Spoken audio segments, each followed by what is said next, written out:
मेरे छोटे छोटे बच्चे थे, मुझे कोई नौकरी नहीं मिल रही थी, इसलिए मैं मजबूर होकर मर्द का भेष बदलकर ड्राइवर की नौकरी करने लगी। मेरे मालिक बहुत अच्छे थे, रोज मुझसे रास्ते भर बातें करते जाते। अब एक दिन उन्होंने बातों बातों में मुझे बताया कि वह एक लड़की से प्यार करते हैं। मैंने कहा, ये तो बहुत अच्छी बात है, आप इतने जवान और खूबसूरत और अमीर हैं, आपसे तो कोई भी लड़की शादी करने को तैयार हो जाएगी। लेकिन मेरे कदमों तले से ज़मीन निकल गई जब उन्होंने मेरी ही तस्वीर, मेरा नाम शिवानी है, मैं अपने माँ बाप की इकलौती बेटी थी। मुझे पढ़ने लिखने का कोई ख़ास शौक़ नहीं था, इसलिए 12वीं के बाद पढ़ाई को छोड़ दिया।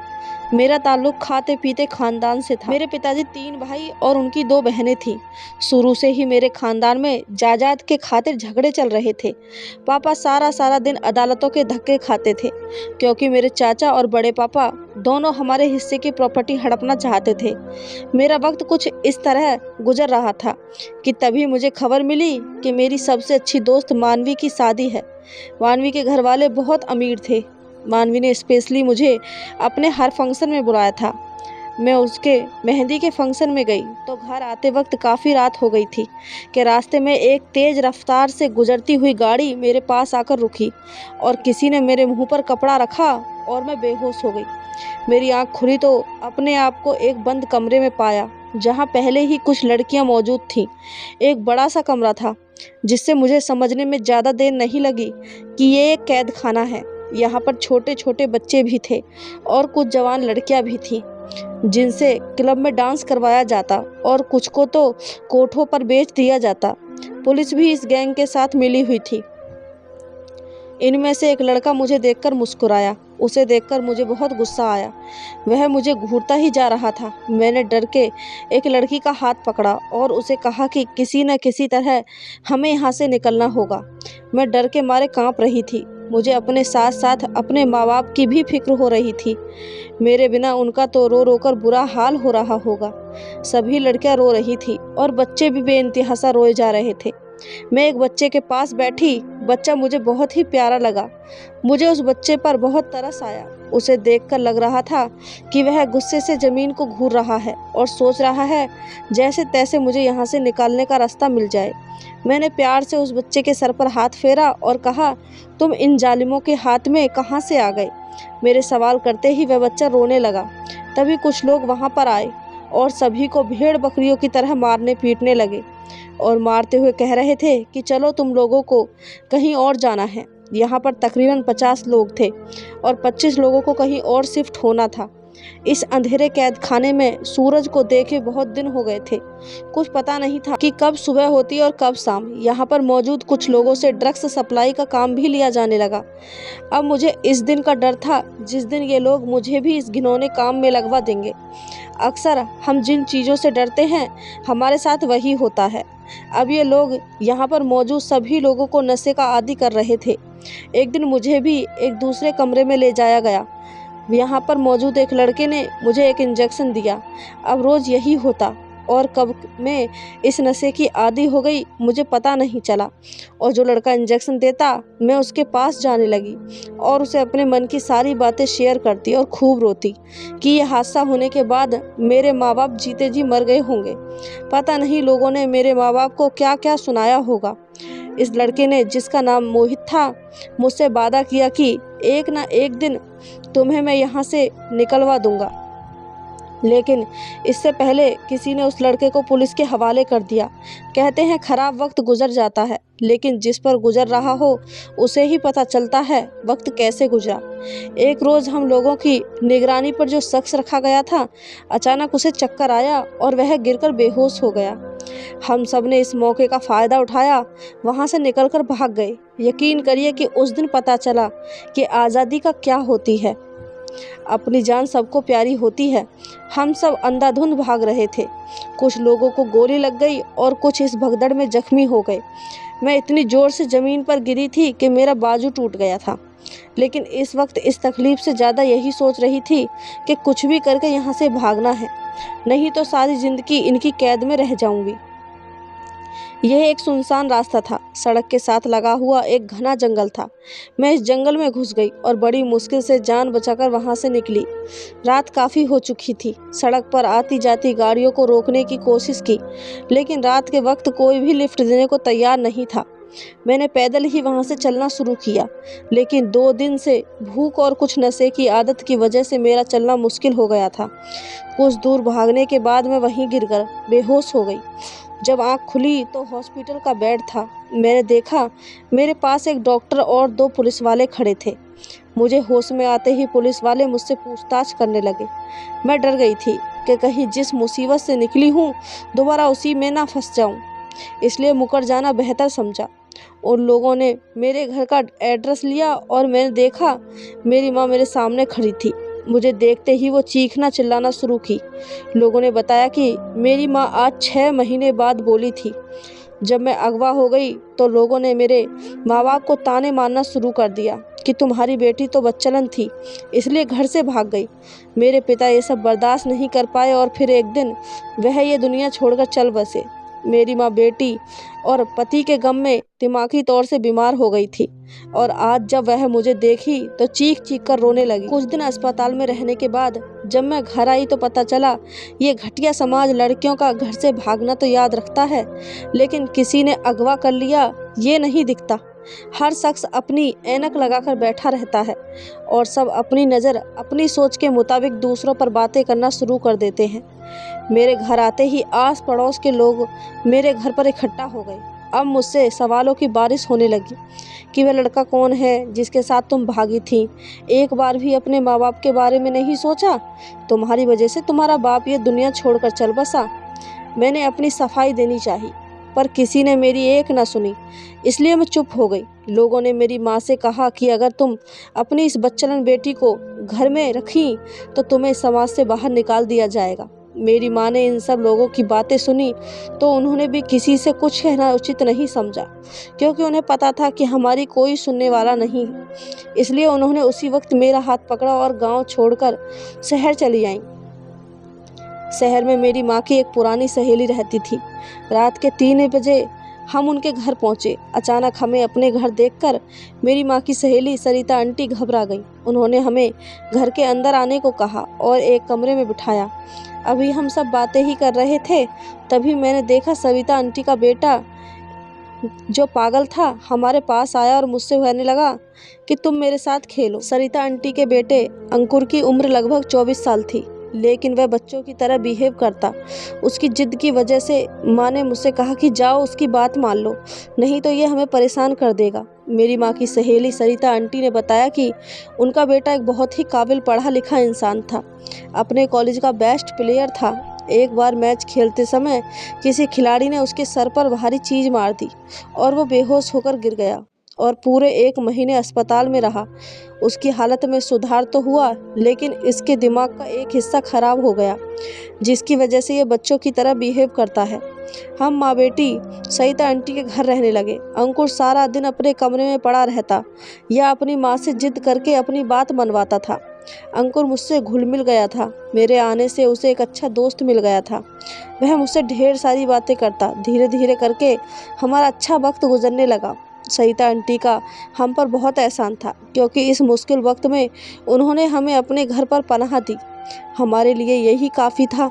मेरी माँ अपनी सहेली के साथ लोगों के कपड़े सिलती और मैं सारा दिन घर के काम करती। अंकुर के पिता अब इस दुनिया में नहीं थे। उनके घर में सरिता आंटी और अंकुर ही रहते थे। कुछ दिन बाद मेरी माँ की सहेली ने मेरी माँ से एक अजीब सी फरमाइश कर दी। अंकुर की शादी मुझसे करवाना चाहती हैं। माँ ने सरिता आंटी से कहा कि आपने घर में रहने की इतनी बड़ी कीमत मत मांगो। लेकिन मेरी माँ की सहेली सरिता आंटी ने एक शर्त रख दी, या तो मैं उनके बेटे से शादी करूं या हम अपना बंदोबस्त कहीं और कर लें। सरिता आंटी की ये शर्त सुनकर अब तो हमें अपने रूह पर से भरोसा उठ गया था। मेरी माँ ने मुझसे कहा कि चाहे कुछ भी हो जाए, मैं तुम्हारी शादी अंकुर से नहीं होने दूंगी, क्योंकि वह पागल है। हम यहाँ से कहीं दूर चले जाएंगे, लेकिन पता नहीं क्यों अंकुर के साथ रहते रहते मुझे उससे लगाव हो गया था। वह चाहे जैसा भी था मुझे अच्छा लगने लगा था।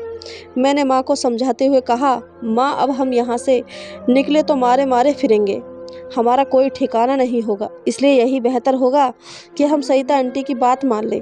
मेरे फैसले पर माँ रोती रही कि मेरी एक ही बेटी थी और कैसा नसीब लेकर आई है। हम दोनों माँ बेटी एक दूसरे से लिपटकर देर तक रोते रहे और कुछ दिन बाद मेरी शादी अंकुर से करवा दी गई। मेरी शादी पर मेरी माँ बहुत रोई थी, पर मैं क्या करती, हमारी मजबूरी ने मुझे ये सब करने को मजबूर किया। मेरे दिन कुछ इसी तरह गुजरने लगे। अंकुर मुझे अपना दोस्त मानता था, पर पत्नी का क्या मतलब होता है उसे बिल्कुल भी नहीं पता था। एक दिन एक भिखारन मेरे दरवाजे पर आई और कहने लगी, मुझे पेट भर खाना खिला, तेरी हर मनोकामना पूरी होगी। उसकी बात पर मैं हंसी थी कि मेरे नसीब में तो मेरा पागल पति है और इससे बड़ा दुख मेरी ज़िंदगी में और क्या हो सकता है। मैंने उस भिखारिन को खाना खिलाया तो उसने कहा कि जा बेटी, तेरा पति तुझसे बेइंतहा प्यार करेगा। उसकी बातें सुनकर मैं हैरान थी कि भला मेरा पागल पति मुझसे क्या प्यार कर सकता है। लेकिन कहते हैं कि दुआएं तकदीर बदल देती हैं। मेरी ज़िंदगी में भी कुछ ऐसा ही होने लगा। कुछ दिन बाद मैंने महसूस किया कि अंकुर की हालत में दिन प्रतिदिन सुधार होने लगा है। अंकुर की सुधरती हालत देखकर हमने उसका इलाज दोबारा से शुरू करवाया। इस बार डॉक्टर को भी पूरी उम्मीद थी कि अंकुर जल्दी ठीक हो जाएगा। मेरा पूरा दिन अंकुर की देखभाल में निकल जाता, लेकिन मेरी मेहनत रंग लाई। अंकुर की हालत में सुधार होने लगा। अब वह पहले से बेहतर हो गया, लेकिन अंकुर के ठीक होते ही पता नहीं मेरी सास को क्या हो गया कि वह मुझसे नफरत करने लगी, मेरे प्रति अंकुर को भड़काने लगी। इन हालातों में भी किस्मत ने मेरा साथ नहीं दिया। मेरी माँ के इलाज में मेरे ससुराल वालों ने साथ नहीं दिया और अचानक मेरी माँ ये दुनिया छोड़कर चल बसी। अब मैं बिल्कुल अकेली हो गई थी। ससुराल में रहने का ठिकाना तो था, लेकिन मेरा अपना कोई नहीं था। मेरी माँ के गुजरते ही मेरी सास का अत्याचार मेरे ऊपर और बढ़ गया। मेरे पति अंकुर से कहकर मुझे बहुत सारी बातें सुनवाती। अंकुर पहले से बहुत बेहतर हो गया था, लेकिन वो अपनी माँ के हाथों का खिलौना बन गया था। उसकी माँ जैसा कहती वह उसी के इशारे पर चलता। हम पति पत्नी अजीब रिश्तों से जुड़े थे, साथ होते हुए भी हम एक दूसरे के साथ नहीं थे। हमारा रिश्ता बस यूं ही चल रहा था कि एक दिन मेरी किस्मत ने एक नया मोड़ लिया। अचानक मुझे पता चला कि मैं माँ बनने वाली हूँ, लेकिन अपने माँ बनने की खबर सुनकर मुझे थोड़ी भी खुशी नहीं हुई, क्योंकि मेरे और अंकुर के रिश्ते में दरार थी। वह हमारे आने वाले बच्चे के लिए ठीक नहीं थी। मेरे मन में ये डर था कि पता नहीं अंकुर अच्छा बाप बन पाएंगे कि नहीं। जो इंसान अच्छा पति नहीं बन पाया, वह अच्छा बाप कैसे बन सकता। इसी डर की वजह से मैं अपने बच्चों को इस दुनिया में लाने से डर रही थी। मैंने अपने मोहल्ले की एक औरत से बात की जो सरकारी अस्पताल में नर्स थी। वो मेरी मदद करने को तैयार हो गई, लेकिन अस्पताल जाने के बाद पता चला कि मेरा अबॉर्शन नहीं हो सकता। अगर हमने इस बच्चे को गिराने की कोशिश की तो मेरी जान को खतरा हो सकता है। मैं अपना मायूस चेहरा लेकर घर लौट आई। वो 9 महीने मेरे लिए 9 साल के बराबर थे। किसी तरह ये 9 महीने गुजरे और मैंने 2 जुड़वा बच्चों को जन्म दिया। एक बेटा और एक दूसरी बेटी थी। बच्चों को देखकर मेरे मन में अजीब सी खुशी थी। अपने बच्चों को देखकर मेरी ममता तड़प उठी और मैंने उन्हें अपने सीने से लगा लिया। बच्चों की पैदाइश के बाद अंकुर और मेरी सास का रवैया अब पहले से कुछ बेहतर हो गया था। वे दोनों मुझे भला ही न पूछते, लेकिन उन्हें बच्चों से बहुत लगाव था और मेरे जैसी बदकिस्मत के लिए यही काफ़ी था। धीरे धीरे मेरे दिन कुछ इसी तरह गुजरने लगे और वह दिन मेरी ज़िंदगी का सबसे खूबसूरत दिन था, जब मेरे बच्चों ने मुझे एक माँ कहकर पुकारा था। ये बात वही लोग समझेंगे जिनका अपना कोई नहीं होता। एक दिन मेरी सास और मेरे पति अंकुर किसी काम से बाहर गए थे, पर वापसी पर आते वक्त उन दोनों का एक्सीडेंट हो गया और मौके पर ही उन दोनों की मौत हो गई। उनकी मौत की खबर सुनकर मैं फिर से एक बार टूटकर चकनाचूर हो गई। दोनों मेरे लिए कैसे भी थे, पर वही लोग तो मेरे बच्चों का सहारा थे। ये सब सोच सोचकर सारी रात मुझे नींद नहीं आती कि अब हमारा गुजर बसर कैसे होगा। जो थोड़ी बहुत जमा पूंजी थी वह कुछ दिन चली, फिर धीरे धीरे हमारे घर में खाना खाने के लाले पड़ने लगे। एक माँ खुद भूखी रह सकती है, लेकिन अपने बच्चों को भूखा नहीं रख सकती। अगल बगल के मोहल्लों में काम करके अपने बच्चों का पेट पालने लगी, लेकिन एक अकेली औरत का कोई सहारा नहीं होता। और नहीं तो लोग उसे बेइज्जती करने पर तुले रहते हैं। लोगों के घर काम करने जाती तो वहाँ पर उनके घर के मर्द मुझे गंदी निगाहों से घूरते। एक दिन मैं यूं ही ऐसे ही भटकते भटकते जा रही थी कि मुझे पता चला कि एक आदमी को ड्राइवर की ज़रूरत है। मैं गाड़ी चलाना उन्हीं दिनों सीखी थी जब मैं किडनैप हुई थी। वो किडनैपर हमें ट्रेनिंग देते ताकि वक्त आने पर हम गाड़ी चलाकर भाग सकें। लेकिन फिर से परेशानी वही थी कि मुझे एक मर्द की गाड़ी चलानी थी। इसलिए मैंने अपना हुलिया चेंज कर लिया और अपने आप को मर्द के भेष में ढाल लिया। कोई भी मुझे देखता तो यही समझता कि मैं एक मर्द हूँ और मैं उस आदमी की गाड़ी चलाने लगी। साहब बहुत अच्छे थे, मुझसे अपने मन की सारी बातें शेयर करते। धीरे धीरे साहब और मेरे बीच एक गहरी दोस्ती हो गई थी। गाड़ी चलाते चलाते मेरा सफ़र भी अच्छा गुजर रहा जाता। एक दिन बातों ही बातों में मैंने उनसे पूछा कि आपने अभी तक शादी क्यों नहीं की। उन्होंने मुझे बताया कि एक लड़की देखी थी और उसी समय उससे प्यार करने लगा था, पर ज़िंदगी ने ऐसा वक्त दिखाया कि मैं उसे ढूंढ ना सका। अपने झमेले में वह लड़की कहीं खो गई। वह किस्मत की मारी थी, पता नहीं वो किस हाल में होगी। साहब ने कहा कि अगले दिन उस लड़की की तस्वीर वो मुझे दिखाएंगे। अब मुझे अगले दिन का इंतज़ार था और उस लड़की की किस्मत के बारे में भी सोच रही थी कि उसकी किस्मत बहुत अच्छी है, क्योंकि कोई शख्स उसे 7 साल से मोहब्बत करता है और उसी की यादों में अभी तक उसने शादी नहीं की थी। अगले दिन बच्चों को स्कूल छोड़कर साहब को लेने गई। साहब जब गाड़ी में बैठे, कुछ दूर जाकर मैंने उनसे कहा कि मुझे उस लड़की की तस्वीर तो दिखाइए। आखिर कौन है वो खुशनसीब जिसे आप प्यार करते हैं।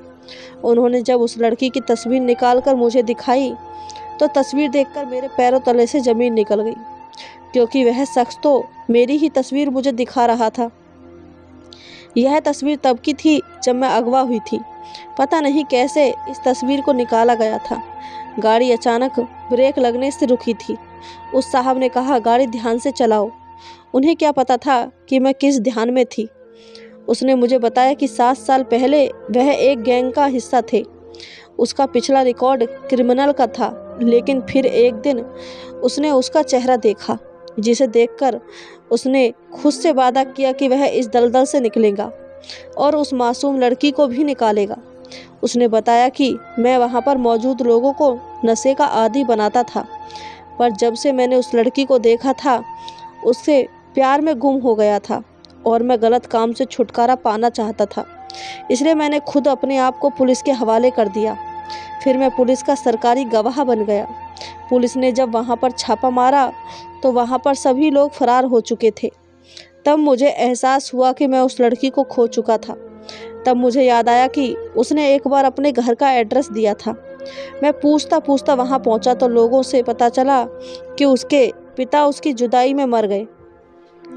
उसके बाद उस लड़की और उसकी माँ को समाज से निकालने की धमकी दी गई, जिससे वह लड़की और उसकी माँ ये गांव छोड़कर कहीं चले गए। मैंने पढ़ाई अच्छी की थी, लेकिन गलत संगत की वजह से क्रिमिनल बन गया था। उसी वक्त अपने साहब की बातें सुनकर मैंने उन्हें सच्चाई बता दी कि मैं ही वह लड़की हूँ जिसे आप बेइंतहा प्यार करते हैं। लेकिन लोगों की नज़रों से बचने के लिए मैंने अपना हुलिया बदल लिया है। मोहित को जब पता चला कि मैं शिवानी हूँ तो वह मुझे अपने सामने देखकर बहुत खुश हो गए और मुझे अपने गले से लगा लिया। मैंने अपने ऊपर बीती हुई हर बात उन्हें बताई। मोहित ने मुझे सांत्वना देते हुए कहा कि तुम फिक्र मत करो, मैं तुम्हारी ज़िंदगी के सारे दुखों को दूर कर तुम्हारे बच्चों को अपना लूँगा। मोहित ने बताया कि जब तुम मेरी ज़िंदगी में आई तो तुम्हें देखकर मैं इस बुरी संगत से दूर जाकर अपनी ज़िंदगी को बेहतर बनाना चाहता था, लेकिन तुम भी मुझसे बिछड़ गई। फिर मैं दोबारा अपनी ज़िंदगी को बेहतर बनाने में लग गया। मेरी पढ़ाई की वजह से मुझे एक अच्छी नौकरी मिल गई और मैं लगन से वह नौकरी करने लगा, क्योंकि मेरे मन में ये विश्वास था कि एक ना एक दिन तुम मुझे ज़रूर मिलोगी। कहते हैं अगर प्यार सच्चा हो तो एक ना एक दिन ज़रूर मिलता है। आज तुम मेरे सामने बैठी हो। मोहित की बात सुनकर मैं भी बहुत खुश हुई, क्योंकि मुझे एक सच्चा जीवन साथी मिला था। मैंने उसे अपने बच्चों से मिलवाया। कुछ दिन बाद मोहित ने मुझसे शादी कर ली। मैंने अपनी ज़िंदगी में जितने दुख झेले थे, मोहित ने आकर मेरे दामन में खुशियाँ भर दी। दोस्तों, आपको ये कहानी कैसी लगी हमें कमेंट करके ज़रूर बताएं। कहानी अच्छी लगी हो तो चैनल को सब्सक्राइब, एक वीडियो को लाइक ज़रूर कर दें। धन्यवाद दोस्तों।